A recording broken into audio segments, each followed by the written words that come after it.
Hello twin flames. मुझे बहुत से क्वेश्चंस पहले भी आते थे, अभी भी आ रहे हैं।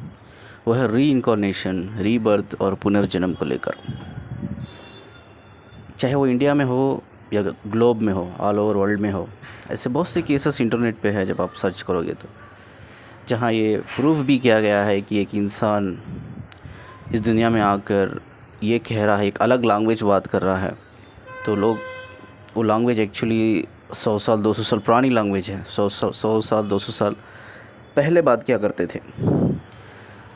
तो वो बोल रहा है हाँ कि मैं 100-200 साल पहले आ चुका हूँ, और वो घर दिखा रहा है, अपना परिवार को दिखा रहा है, उसकी फैमिली के जो मेंबर्स बचे हुए हैं, ज़िंदा है, उनको बता रहा है। कहीं ना कहीं एक प्रूफ के बेस पे वो ये कह रहा है कि भाई मैं फिर से आया हूँ। ठीक है, ये सिर्फ इंडिया में ही नहीं होता है, ग्लोब में ये सब केसेस है। ग्लोब में ये सब प्रूफ हुआ है कि री इनकारनेशन, पुनर्जन्म या रीबर्थ, ये चीज़ें एग्जिस्ट करती है करके। अब एक रिलीजियस के कॉन्सेप्ट पे बात करें तो ऐसे बहुत से रिलीजियस हैं जो इस चीज़ को मानते ही नहीं हैं। ऐसे बहुत से रिलीजियस है जो इस चीज़ को डेप्थ में मानते हैं। ठीक है, मानने के बावजूद भी इस दुनिया में जो 100% का अगर एवरेज लिए हम लोग, 100% टोटल परसेंट में उसमें एवरेज लिए, तो मैक्सिमम एक 30% लोग हैं जो रीबर्थ पे बिलीव करते हैं, 30%। और 70% ऐसे लोग हैं जो रीबर्थ पे बिलीव नहीं करते। ये क्यों है? क्यों इतना कन्फ्यूजन दिमाग में भर दिया है इंसानों के? क्यों थोड़े लोग रिलीजियस कॉन्सेप्ट को फॉलो करके इसको मानते हैं? क्यों थोड़े लोग रिलीजियस को कॉन्सेप्ट को फॉलो करके नहीं मानते? क्योंकि उनके रिलीजियस में नहीं लिखा है, एक दूसरे रिलीजियस में लिखा है इसलिए वो मानते हैं, क्योंकि एक रिलीजियस में लिखा नहीं है तो नहीं मानते हैं। तो ऑल ओवर देखा जाए तो 30% लोग ही मानते हैं, और यानी कि 70% लोग मानते ही नहीं है इस बात को। सच क्या है? क्या री इनकारनेशन रियल है? रीबर्थ रियल है? अगर मुझे पूछे तो री इनकारनेशन इज़ नॉट रियल, ये इल्यूशन है। ठीक है, इसका एक्सप्लेनेशन मैं आप देने वाला हूँ कि क्यों ये रियल नहीं है। ठीक है, जिसने भी महापुरुष ने ये वर्ड जो लिखा है, जो ये लफ्ज़ री इनकारनेशन, रीबर्थ या पुनर्जन्म बोला है, उसने इस वर्ड को एक रिलीजियस के बेस पे एक्सप्लेन किया है उसने। आज तक किसी ने ये विजडम के बेस पे एक्सप्लेन किया ही नहीं, इसीलिए आज कंफ्यूजन है लोगों के दिमाग में, इसीलिए आज कंफ्यूजन है।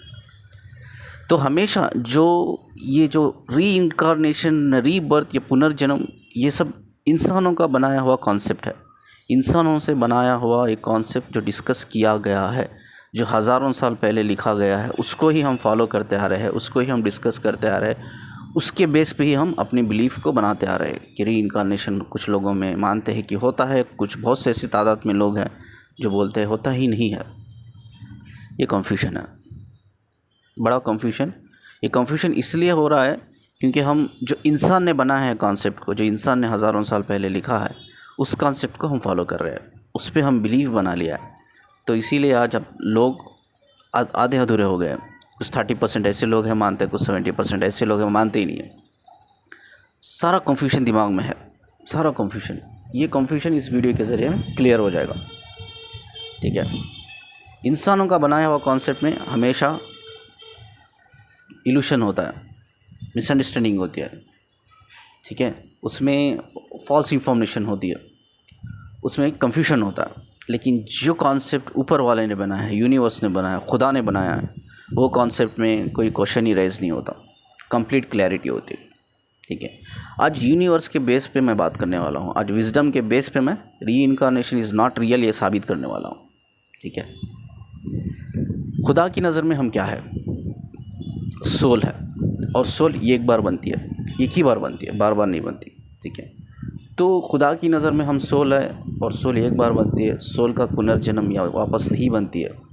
तो खुदा की नज़र में या यूनिवर्स की नज़र में री इनकारनेशन जैसी चीज़ है ही नहीं। क्यों? द रीज़न इज़ सोल एक ही बार बनती है और वापस नहीं बनती है। ठीक है, एग्जाम्पल के लिए एक बेस्ट एग्जाम्पल मैं आपको देता हूँ। इंसान आगे वाले मुझे कैसा पहचानेंगे? ठीक है, आगे वाले मेरी शक्ल देखकर 3 तरीक़े होते हैं पहचानने के। जो लोग मुझे जानते हैं वो मेरी शक्ल देखकर मेरे नाम से पहचानते हैं, जो लोग मुझे नहीं जानते वो मेरे आईडी, जो गवर्नमेंट आईडी होती है मेरी, वो आईडी देखकर मुझे पहचानते हैं कि हाँ भाई फलाना फलाना इंसान है करके। ठीक है, तो ये दुनिया ऊपर वाले ने जो ये अर्थ बनाया है, ये अर्थ बनाने से पहले या ये इंसान को अर्थ पे लाने से पहले बहुत सी चीज़ें ऊपर वाले ने बनाई है, बहुत सी चीज़ें। ठीक है, जब एक बच्चा एक बायोलॉजिकल बॉडी में, फिज़िकल बॉडी के फॉर्म में पैदा होता है, एक इंसान पैदा होता है ज़मीन पे, ये दुनिया में खुदा ने एक इंसान पैदा होने से पहले जो जो चीज़ें बनाई है वो सारी चीज़ें वो इंसान के लिए फ़ायदेमंद है। ठीक है, एग्ज़ाम्पल के लिए खुदा ने हवा बनाई है, हवा से क्या होती है, इंसान को ऑक्सीजन मिलता है। खुदा ने पानी बनाया है, पानी से क्या मिलता है, हमारी जो बॉडी के बैक्टीरिया होते हैं वो ख़त्म होते हैं। ठीक है, खुदा ने ज़मीन बनाया है। ठीक है, ये एक टिप देने वाला हूँ मैं, हेल्थ टिप, पता नहीं कितने लोगों को पता है या नहीं। ज़मीन भी हमारी बॉडी को हील करती है। दिन में एटलीस्ट दिन में 1 आवर आपको नंगे पैर चलना होगा। 1 आवर अगर आपसे नहीं हो सकता है तो आप आधा घंटा चलिए। जो भी आपकी पैर में स्वेलिंग होती है, बॉडी में कहीं भी स्वेलिंग है या घुटनों का पेन है, बॉडी का कहीं भी हिस्से में पेन है, तो दिन में 1 महीना चलने से, दिन में 1 बार 1 घंटा चलने से 1 महीना तक चलना है, 1 मंथ तक चलने से आपकी जो भी बॉडी की स्वेलिंग है, पैर की स्वेलिंग है, हाथ की स्वेलिंग है, कोई भी बॉडी के हिस्से में स्वेलिंग है या पेन है, वो पेन वैनिश हो जाएगा, ख़त्म हो जाएगा, हील हो जाएगा। पता नहीं कितने लोगों को ये पता है या पता नहीं। तो ज़मीन तक हमारी बॉडी को हील करती है। ठीक है, जो सब्जियां यहाँ इस ज़मीन पे उगती है, जो फल इस ज़मीन पे उगते हैं, उससे हमें प्रोटीन मिलता है। ठीक है, जो आग हम यहाँ सिलगाते हैं उससे हमें आयरन मिलता है। तो दुनिया में जो भी चीज़ बनाई है इंसान बनाने से पहले खुदा ने, ठीक है, उसके सब सारे फ़ायदे एक बायोलॉजिकल बॉडी, फिज़िकल बॉडी को मिलते हैं। यानी कि खुदा ने इंसान बनाने से पहले ही सोच लिया था कि मैं इंसान बनाऊंगा और इंसान को ऐसी चीज़ें मैं इस ज़मीन पे बनाऊंगा जो इंसान को फ़ायदेमंद रहे, इंसान को विटामिन मिले। जैसा सूरज की रोशनी में हम खाने से हमें विटामिन मिलता है। ठीक है, इंसान को प्रोटीन मिले, इंसान की बॉडी हील हो।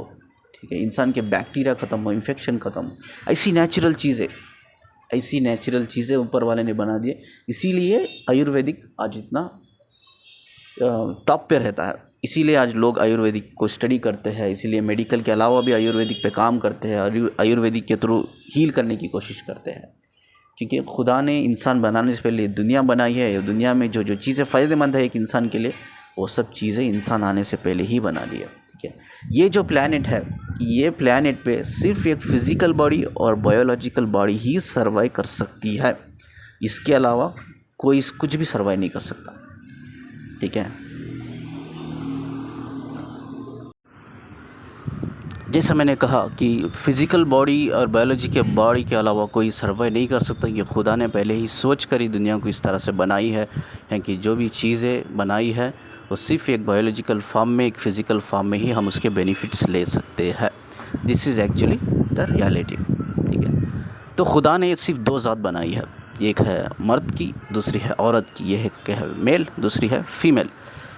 और जब खुदा ने 2 इंसान को बनाया है, मेल फीमेल को, उनके अंदर एक रिप्रोडक्शन सिस्टम को क्रिएट किया है, जिसकी वजह से हम बच्चे पैदा कर सकते हैं, जनरेशन्स की चेन क्रिएट कर सकते हैं। ठीक है, तो एक बॉडी का पैदा होना एक नेचुरल प्रोसेस है। ये नेचुरल प्रोसेस ऐसा है कि भाई आप एक पौधा लेके आते हो मार्केट से, जो जड़ों के सोबत रहता है, वो ला के अपने घर में मिट्टी खोद कर मिट्टी में पेड़ देते हो।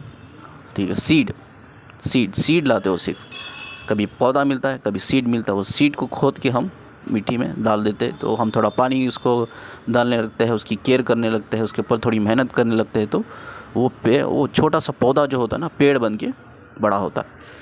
तो ये क्या है, एक नेचुरल प्रोसेस है।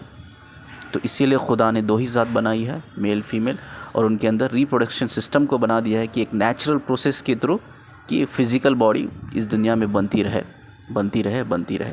तो और एक क्वेश्चन ये भी है कि ये क्यों है इतना कॉम्प्लिकेशन प्रोसेस, कि एक इन सोल को बॉडी मरने के बाद वापस जाना पड़ता है और वापस आना है तो एक नई बॉडी में आना पड़ता है। तो लंबा प्रोसेस हो गया और फिर से बिगिनिंग से शुरू करना पड़ता है। तो मौत रखी तो क्यों रखी ऊपर वाले ने? अगर मौत रखी है तो इतनी जल्दी क्यों? किसी का 40 इयर्स का होता है, किसी का 30 इयर्स का, किसी का 60, 50, 70, किसी का 100, किसी का मैक्सिमम 120, 130, 140 तक होता है जो इस लाइफ स्पैन होता है। तो इतना कॉम्प्लिकेशन क्यों कर दिया, इसके बारे में भी हम बात करेंगे। पहले हमने ये क्लियर कर ली कि ये जो वर्ड है रीइंकारनेशन, रीबर्थ, पुनर्जन्म, ये वर्ड ही सही नहीं है। इसको एलॉबरेट किया है तो भी रिलीजियस के बेस पे किया है, विजडम के बेस पे अगर कोई करता है इसको तो ये कन्फ्यूजन आज बिल्कुल भी नहीं होता। तो खुदा की नज़र में पहचान हमारी जो है हमारी सोल की है।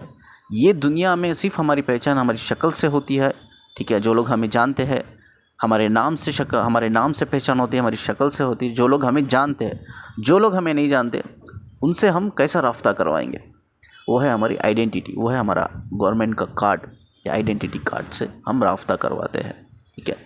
ये दुनिया की पहचान है। अब ये बॉडी का कॉन्सेप्ट कैसा है, सोल एंड बॉडी का कॉन्सेप्ट, ठीक है। अब मैंने कपड़े पहने हैं आज, ठीक है। ये कपड़े आज मैंने पहने हैं, कल मैं इसको निकाल दूंगा, दूसरे पहन लूँगा। तो सोल और बॉडी का कॉन्सेप्ट इतना ही है। तो खुदा की नज़र में बॉडी की कोई वैल्यू नहीं है।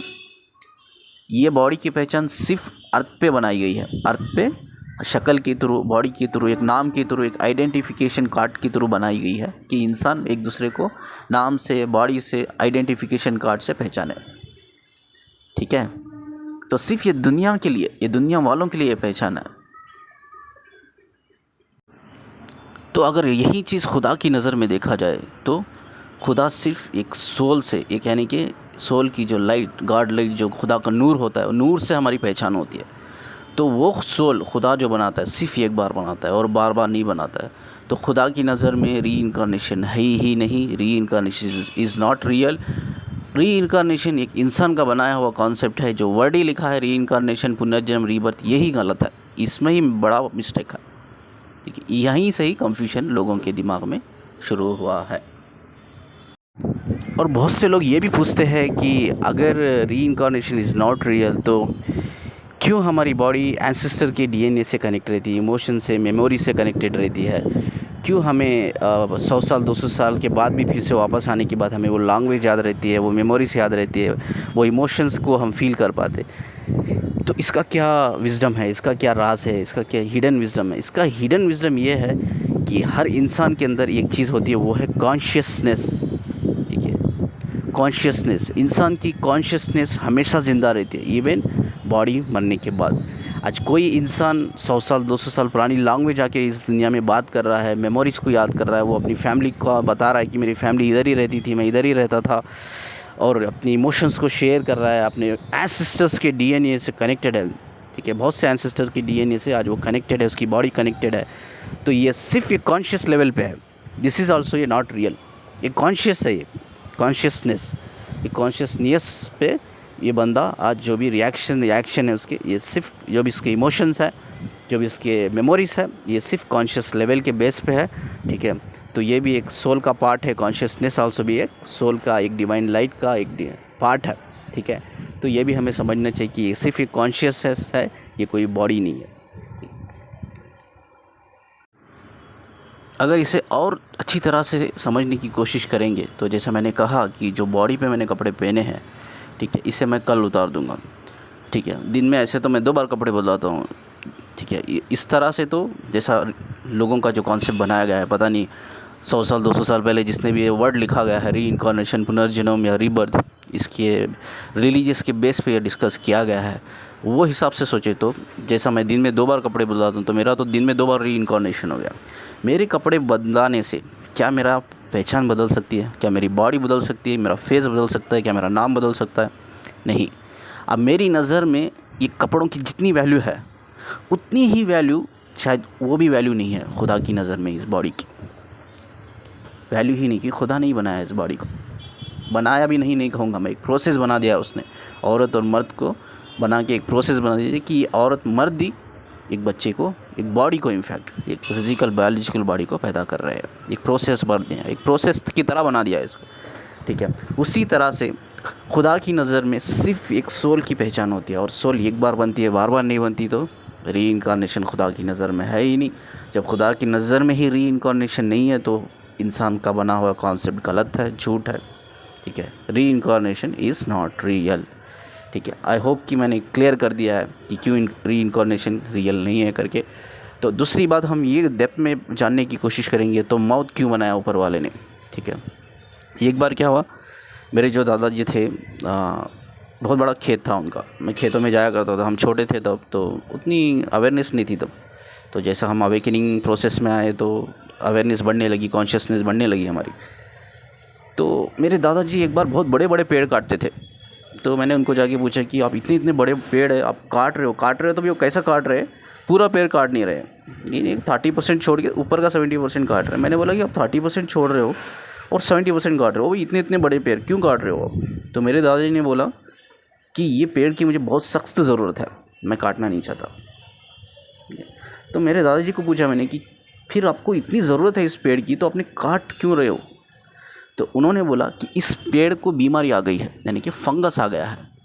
फंगस आने की वजह से क्या हो रहा है, ये पेड़ दूसरे पेड़ों से लगकर उनके जो ब्रांचेस आते हैं, जो ढालियाँ आती हैं, जो पत्ते लीव्स आते हैं, तो ये बीमारी फैला रहा है, फंगस फैला रहा है, जिससे क्या हो रहा है और पेड़ भी ख़राब हो रहा है और फसल ख़राब हो रही है। जिसकी वजह से मैं इसकी जड़ नहीं काट रहा हूँ, सिर्फ इसको 70% काट रहा हूँ, जो 30% इसका बाकी रहेगा, और इसको ही मैं टेक केयर करूँगा, आगे इसके ऊपर मेहनत करके इसको ही मैं फिर से वापस ग्रो कराऊँगा, ठीक है, वापस इसको ग्रो कराऊँगा, ये ग्रो होगा, मैं थोड़ी मेहनत करनी होगी मुझे इस पर। तो ये एक चीज़ मुझे उस टाइम पे समझ में नहीं आई थी, कि बाद में समझ आई कि ऊपर वाले ने मौत को क्यों बनाया है करके, ठीक है। और एक एग्जांपल मैं देता हूँ, ये 100 साल 200 साल पुरानी स्टोरी है, एक फॉरेन कंट्री की स्टोरी है, ठीक है। 100 साल 200 साल पुरानी ये एक बीमारी आई थी उस टाइम पे। वो बीमारी ऐसी थी कि पूरी बॉडी में ब्लीडिंग होती थी, स्किन कट के पूरी बॉडी में ब्लीडिंग होती थी। एक मुसाफिर था, यानी कि ट्रैवलर, मतलब मुसाफिर मतलब ट्रैवल करता था वो, तो उसको पता नहीं है बीमारी के बारे में। अचानक से क्या हुआ, उसकी स्किन कट गई, बहुत सी जगह कट आ गए स्किन पे, और पूरी बॉडी ब्लीडिंग होने लगी। उसको पता भी नहीं चला, कि वो शॉक हो गया, भाई क्या हो रहा है मेरे से, ये क्या है। उसको पता नहीं कि वो बीमारी है, वो ठीक है, वो बीमारी है। वो बीमारी हवा में फैल गई थी, वो बीमारी हर जगह फैल गई थी, जानलेवा बीमारी हो गई थी, वो उसको पता नहीं था। तो वो आगे बढ़ता गया। रियल स्टोरी है, ठीक है। मैं इसके बारे में डिटेल नहीं बता सकता, क्योंकि डिटेल बताऊँगा तो लंबा वीडियो जाएगा। तो रियल स्टोरी है। तो आगे बढ़ता गया, तो उसने एक नदी देखी, पानी की नदी। तो उसने सोचा कि यार पूरी ब्लीडिंग हो गई है, स्किन कट हो गई, तो मैं थोड़ा शावर ले लेता हूँ, ठीक है।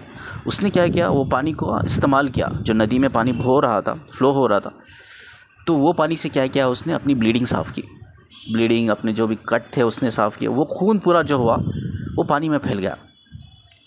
और अनफॉर्चुनेटली वो नदी का पानी है ना, ये गाँवों को जाता है, और वो गाँव वाले उस नदी के पानी को पीते हैं, इस्तेमाल करते हैं। तो वो बेचारे गाँव वालों को भी पता नहीं कि यार उसने ऑलरेडी वो जो इन्फेक्टेड ब्लेड था, उसने वो नदी में धो दिया है, उसने शावर ले लिया है। तो वो इन्फेक्टेड ब्लेड की जो वायरस इन्फेक्शंस, जो भी बैक्टीरिया थे, वो पानी में फैल गए, वो नदी में फैल गए।